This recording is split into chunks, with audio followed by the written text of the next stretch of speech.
সাল 1899, 24 মে, মঙ্গলবার, 1306 বঙ্গাব্দের 11 জ্যৈষ্ঠ।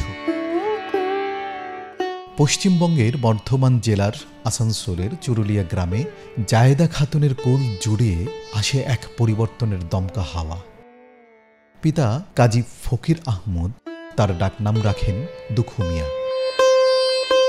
মক্তবে শিক্ষকতা, মাজারের খাদেম, লেটো দলের সদস্য, পালাগান রচনা, চা রুটির দোকানে চাকরি, একজন কবি, লেখক, সাংবাদিক, সঙ্গীতজ্ঞ, দার্শনিক এবং বাংলাদেশের জাতীয় কবি কাজী নজরুল ইসলাম।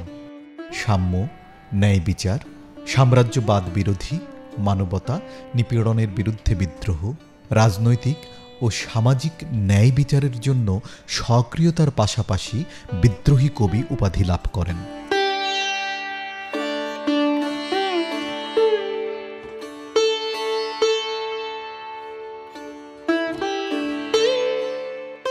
লেটোর দলের সাথে কাজ করার সময় তিনি কবিতা, নাটক এবং সাহিত্য সম্পর্কে শিখেছিলেন।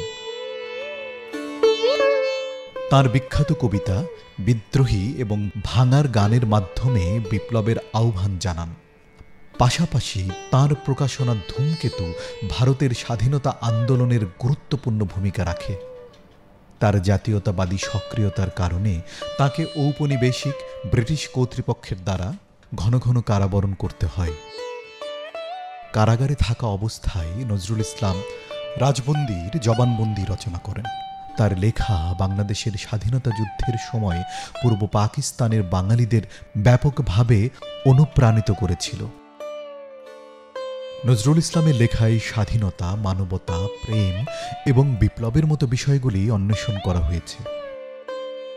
তিনি ধর্মীয়, বর্ণভিত্তিক এবং লিঙ্গভিত্তিক সহ সমস্ত ধরনের গোঁড়ামি ও মৌলবাদের বিরোধিতা করেছিলেন।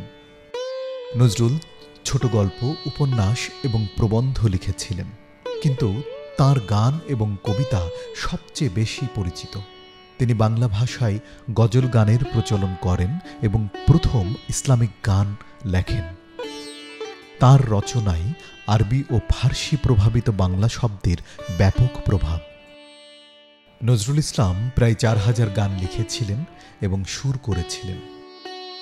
1942 সালে 43 বছর বয়সে তিনি একটি অজানা রোগে আক্রান্ত হতে শুরু করেন। তার কণ্ঠস্বর এবং স্মৃতিশক্তি হারান। ভিয়েনার একটি মেডিকেল টিম এই রোগটিকে পিকস ডিজিজ হিসাবে নির্ণয় করেছে। এটি একটি দুর্লভ দুরারোগ্য রোগ। রোগটি নজরুল ইসলামের স্বাস্থ্যের ক্রমাগত অবনতি ঘটায় এবং বিচ্ছিন্ন অবস্থায় থাকতে বাধ্য করে। 1976 সালের 29 আগস্ট তিনি চলে যান না ফেরার দেশে।